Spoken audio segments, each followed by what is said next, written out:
பிறந்த தெரியுமா? நான் தான் திருவள்ளுவர். வள்ளுவர் மரபில் பிறந்ததால் என்னை திருவள்ளுவர் என அழைப்பர். நான் நேற்றைய திருக்குறளை பற்றி உங்களுக்கு கூற போகிறேன். திருக்குறள் உலக புகழ்பெற்ற மாபெரும் இலக்கியமாகும். திருக்குறளுக்கு தெய்வநூல், உலக பொதுமறை, பொய்யாமொழி, தமிழ்மறை, திருவள்ளுவம் என பல சிறப்பு பெயர்கள் உள்ளது. இதில் 3 பால்கள் உள்ளது. அவை அறத்துப்பால், பொருட்பால், இன்பத்துப்பால். 133 அதிகாரங்களும் ஒவ்வொரு அதிகாரத்திலும் 10 குறள்கள் உள்ளது. மொத்தம் 1330 குறள்கள் உள்ளது. இப்பாடல்கள் குறளன்பா பிரிவில் சேர்ந்தது.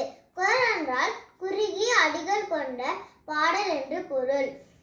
உலகில் அதிக மொழிகளில் மொழிபெயர்க்கப்பட்ட நூல்களில் திருக்குறள் 3ஆம் இடத்தில் உள்ளது.